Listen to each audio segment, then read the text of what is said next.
নমস্কাৰ প্ৰিয় বন্ধু বান্ধৱীসকল। জুইশলাৰ বাকচত এটা বস্তু ভৰাই এটা কাঠি জ্বলাই নিৰ্জন ঠাইত এটা সংকল্প কৰি সেই জুইশলাৰ বাকচটো এৰি থৈ আহক। যেনেকৈ জুইশলাৰ কাঠিটো জ্বলিব ঠিক তেনেকৈ শত্ৰুৰ বুকু জ্বলি পুৰি মৰিব।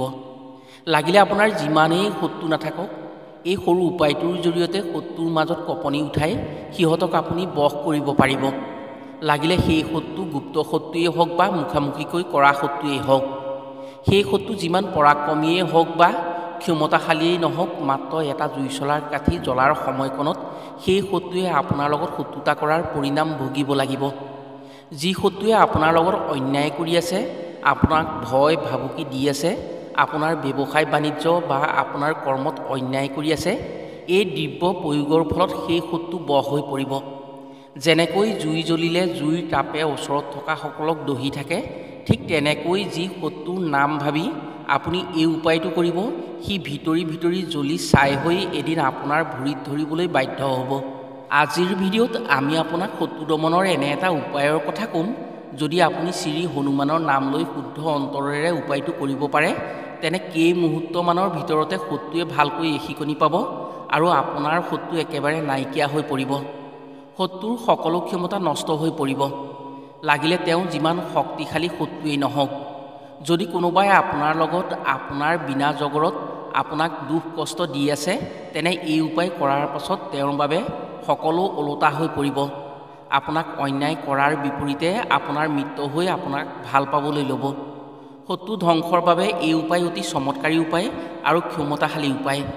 এই উপায়ৰ দ্বাৰা সংকটমোচন বজৰংবলীৰ কৃপাত যেনেকুৱা শত্ৰু হ'লেও পানী হৈ পৰিব। আপোনাক শত্ৰুতা কৰাৰ ভুল দ্বিতীয়বাৰ সি কৰিবলৈ ভয় কৰিব। আপোনাক দেখিলে সদায় মূৰ তল কৰি চলিব। বহু শত্ৰুৱে বলেৰে নোৱাৰিলে চলেৰে, অৰ্থাৎ কোনো তান্ত্ৰিকৰ দ্বাৰা কুকৰ্ম কৰি কষ্ট দিয়ে। তেনে ক্ষেত্ৰতো যদি কোনোবাই এই উপায় কৰে, এই সকলো তান্ত্ৰিক প্ৰক্ৰিয়া শ্ৰী হনুমানৰ শক্তিৰ প্ৰভাৱত নষ্ট হৈ পৰিব। এই উপায় কৰিবলৈ আপোনাক টকা পইচাৰ খৰচ নহয়, মাত্ৰ এটা নতুন জুইশলা হ'লেই উপায়টো কৰিব পাৰিব। পুৰুষ মহিলা কথা নাই, যাৰ শত্ৰু আছে তেওঁ সৎভাৱে উপায়টো কৰিলে শত্ৰুৰ মন জয় কৰিব পাৰিব। কিন্তু এই উপায় সপ্তাহৰ মাত্ৰ 2টা বাৰতহে কৰিব লাগিব। শনি আৰু মংগলবাৰে কৰিব লাগিব। এই উপায় হনুমান উপায়। উপায়টো কৰাৰ ফলত শনি ৰাহু কেতুৰ বেয়া প্ৰভাৱো যদি আপোনাৰ ওপৰত আছে, সেই প্ৰভাৱ নাইকিয়া হ'ব বা শনি ৰাহু কেতুৰ দ্বাৰা যি শত্ৰুতা হৈ আছে, সেই শত্ৰুতা একেবাৰে ধ্বংস হৈ পৰিব। যেতিয়া আপুনি উপায়টো কৰিব, তেতিয়াৰ পৰা কোনো শত্ৰুৱে আপোনাক আমনি কৰিব নোৱাৰে। গতিকে আপোনাৰ যদি শত্ৰু আছে, শত্ৰুৰ পৰা আপুনি যদি সদায় সুৰক্ষিত হৈ থাকিব বিচাৰে, তেনে আজিৰ ভিডিঅ'টো আপোনাৰ বাবে অতি গুৰুত্বপূৰ্ণ ভিডিঅ'।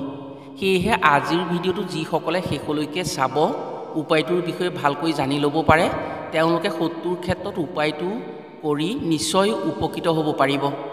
প্ৰিয় বন্ধু বান্ধৱীসকল, তেনে জানো আহক জুইশলাৰ বাকচত কি বস্তু ভৰাই মাত্ৰ এটা কাঠি জ্বলাই কি উপায় কৰিলে সংকটমোচন বজৰংবলীৰ শক্তিৰ প্ৰভাৱত সকলো শত্ৰু মন পৰিৱৰ্তন হ'ব আৰু আপোনাৰ দ্বাৰা সেই শত্ৰু বশ হৈ থাকিব। কথাসমূহ কোৱাৰ আগতেই আপোনাক এটি সৰু অনুৰোধ জনাওঁ।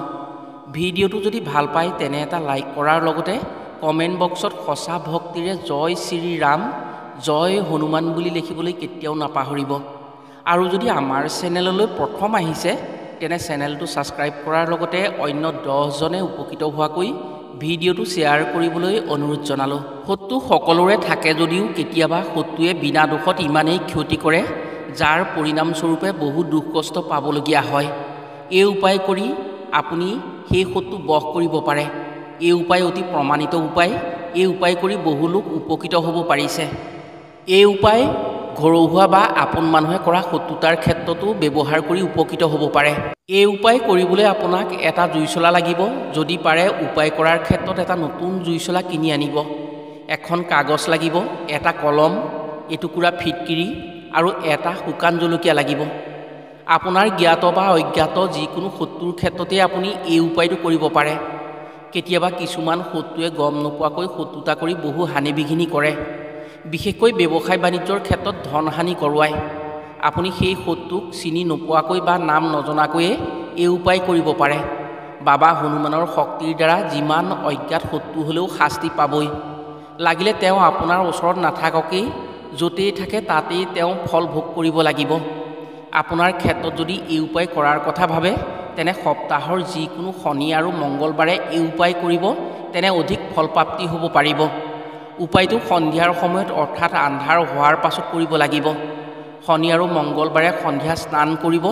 স্নান কৰি আপুনি যি বস্ত্ৰ পিন্ধিব, সেই বস্ত্ৰত ৰঙা বা ক'লা অকণমান হ'লেও কাপোৰত থাকিব লাগিব। ইয়াৰ পাছত পাৰিলে এগছি বন্তি শ্ৰী হনুমানৰ নামত জ্বলাব, নোৱাৰিলেও আপত্তি নাই।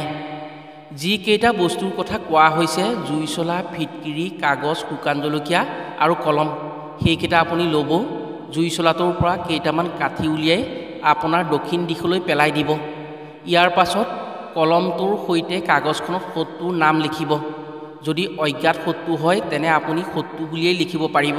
ইয়াৰ পাছত আপুনি যিটো শুকান জলকীয়া লৈছিল, সেইটো জুই চলাটোৰ পৰা এটা কাঠি উলিয়াই সেই কাঠিটো জ্বলাই জলকীয়াটো পুৰিব।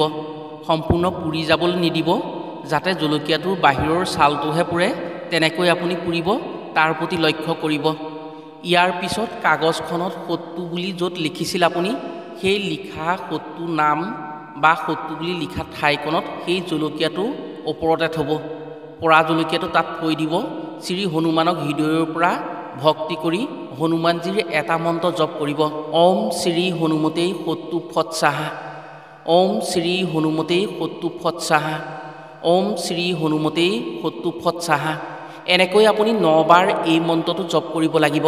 ইয়াৰ পাছত সেই জলকীয়াটোত লগাকৈ আপুনি যি টুকুৰা ফিটকিৰি লৈছিল আগতে, সেই ফিটকিৰি টুকুৰা কাগজখনত দি দিব আৰু ক'ব, ওম সংকটমোচন শ্ৰী হনুমতেই অপশক্তি বিনাশয়। এই মন্ত্ৰও আপুনি 9 বাৰ উচ্চাৰণ কৰিব। ইয়াৰ পাছত সেই কাগজখনেৰে জলকীয়াটো আৰু ফিটকিৰি টুকুৰাটো মেৰিয়াই আপুনি জুই চলাটোৰ ভিতৰত ভৰাই দিব। ফিটকিৰি টুকুৰা অলপ সৰুকৈ ল'ব, তেতিয়া আপোনাৰ সুবিধা হ'ব। ইয়াৰ পিছত সেই জুই চলাটো ৰাতি আপোনাৰ লগত ৰাখিব। ৰাতিটো জুই চলাটো তেনেকৈ আপোনাৰ লগত ৰাখি ৰাতিপুৱা যেতিয়া সূৰ্য ওলাব, তেতিয়া আপুনি ঘৰৰ পৰা অকণমান নিৰ্জন ঠাইলৈ যাব আৰু নিৰ্জন ঠাইত দক্ষিণ দিশলৈ আপুনি জুই চলাটো দলিয়াই দিব। দলিয়াই দিয়াৰ সময়ত শ্ৰী হনুমানক ভক্তিভাৱেৰে ধন্যবাদ জনাই ভাবিব, শ্ৰী হনুমানৰ কৃপাত আপোনাৰ শত্ৰু নিপাত হৈ গৈছে, আপুনি এতিয়া শত্ৰুমুক্ত। ইয়াৰ পিছত আপুনি পাছলৈ ঘূৰি নোচোৱাকৈ ঘৰলৈ আহিব আৰু স্নান কৰিহে ঘৰৰ ভিতৰ সোমাব। এই উপায় কৰাৰ ফলত সংকটমোচন হনুমানৰ কৃপাত অকল শত্ৰু দমনেই নহয়, ক'লা যাদু, তন্ত্ৰমন্ত্ৰ, অপশক্তিৰ পৰাও সুৰক্ষিত হ'ব পাৰে। উপায়টোত উচ্চাৰণ কৰা মন্ত্ৰ দুটিৰ জৰিয়তে হনুমানক আহ্বান কৰি শত্ৰু আৰু অপশক্তি নাশৰ টোটকা আপুনি কৰা হৈ গৈছে। উপায় কৰোঁতে যি জলকীয়া জ্বলাই শত্ৰুৰ ওপৰত দিলে, সেই জলকীয়াৰে শত্ৰুৰ হৃদয় পুৰিব, লগতে হনুমানৰ শক্তিয়ে সেই শত্ৰুক বশ কৰিব পাৰিব।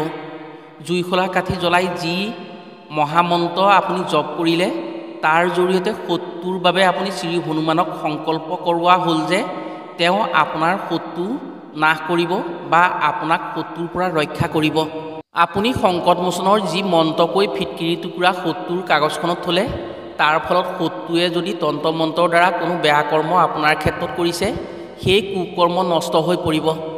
এই কামৰ ফলত আপোনাৰ ক্ষেত্ৰত যদি অপশক্তি বা ৰাহু, কেতু, শনিৰ বেয়া প্ৰভাৱ পৰি আছিল, হনুমানৰ শক্তিৰ দ্বাৰা দূৰ হৈ পৰিব।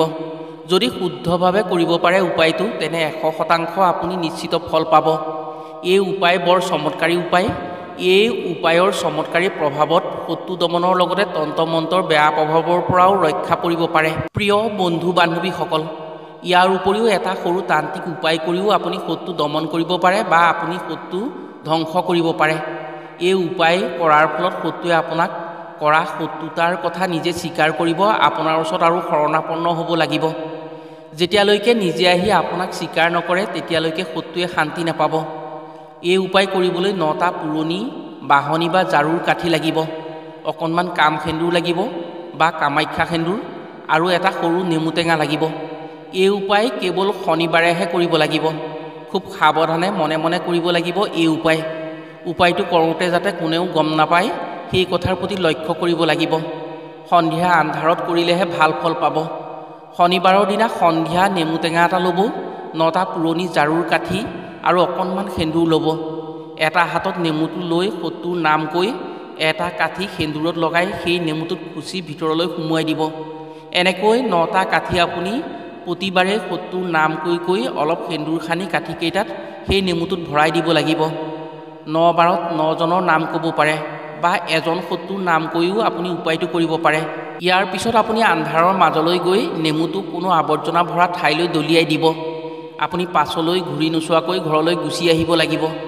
যেতিয়া সেই নেমুটো জাবৰৰ লগত পচি যাব বা গেলি যাব, তেতিয়াই শত্ৰুৰ মনত অশান্তি আহিব। আপোনাক কৰা অন্যায়ৰ কথাই তেওঁক অশান্তি দিব।